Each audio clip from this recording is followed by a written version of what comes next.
கற்றது உலகளவாகவும் கல்லாதது கைமண் அளவாகவும் இருக்கட்டும்.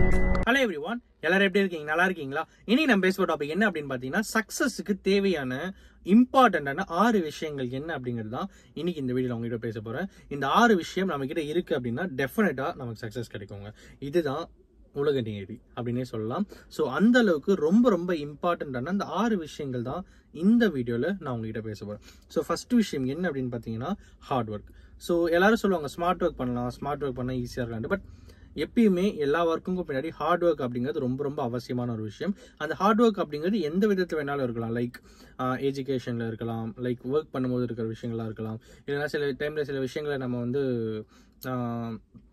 ரொம்ப மெனக்கெட்டு பண்ணுற மாதிரி இருக்கலாம். அந்த ஹார்ட் ஒர்க் அப்படிங்கிறது ரொம்ப ரொம்ப இம்பார்ட்டண்டான ஒரு விஷயம். அது நமக்கு ரொம்பவே தேவை.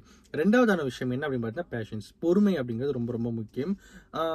சின்ன வயசுலலாம் ஒரு ஒரு ஒரு பிக்கு வரும் பார்த்தீங்களா, ஒருத்தர் வந்து முக்கால்வாசி தோண்டிட்டு போயிடுவாங்க. அந்த கால்வாசி தோண்டினா அவருக்கு வந்து அந்த ட்ரெஷர் கிடைக்கும்.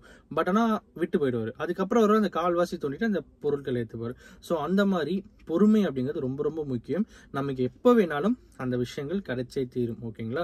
ஸோ நம்ம விட்டு போகிற அந்த செகண்ட்லேருந்து அடுத்த 10 நிமிஷத்துல கூட அந்த விஷயம் நமக்கு கிடைக்காதா கூட இருந்துக்கலாம். அதனால பொறுமை அப்படிங்கிறது ரொம்பவே இம்பார்ட்டன்ட்.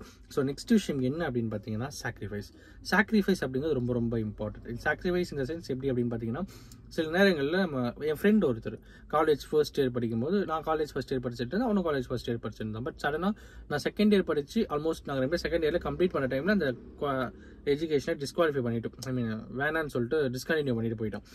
எல்லாருமே என்னடா இது என்ன ஏது அப்படின்னு சொல்லி யோசிச்சு, பட் அதுக்கப்புறம் வேற ஒரு விஷயம் பண்ணால் இப்போ நல்லா செட்டில் ஆயிருக்கான். ஸோ சாக்ரிஃபைஸ் அப்படிங்கிறது ரொம்ப ரொம்ப இம்பார்ட்டன்ட். சில நேரங்களில் அந்த தருணம் நமக்கு கசப்பாக இருந்தாலும் அதனுடைய ஃபியூச்சர் பிரைட்டாக இருக்குது அப்படின்னா தைரியமாக இறங்கலாம். அதில் நமக்கு சக்ஸஸ் கண்டிப்பாக கிடைச்சே தீரும்.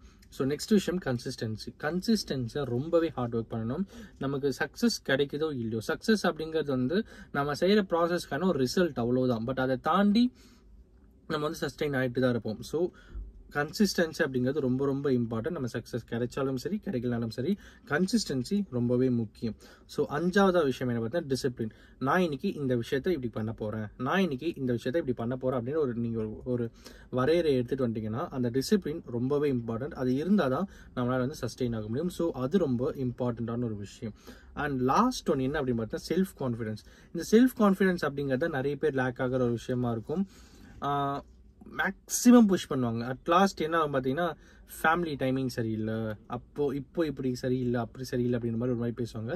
பட் எல்லாத்தையும் தாண்டி இந்த செல்ஃப் கான்ஃபிடென்ஸ் அப்படிங்கிறது ரொம்ப ரொம்ப இம்பார்ட்டண்ட். அது நமக்கு இருந்ததுன்னா நம்ம கண்டிப்பாக ஜெயிச்சிடலாம். இன்னைக்கு இதை தான் உங்ககிட்ட பேசணும் அப்படின்னு சொல்லி இந்த வீடியோ யாருன்னா ஒருத்தருக்கு நாலேஜ் ஷேரிங் இருக்குன்னு சொல்லி நான் நம்புகிறேன். Thank you so much.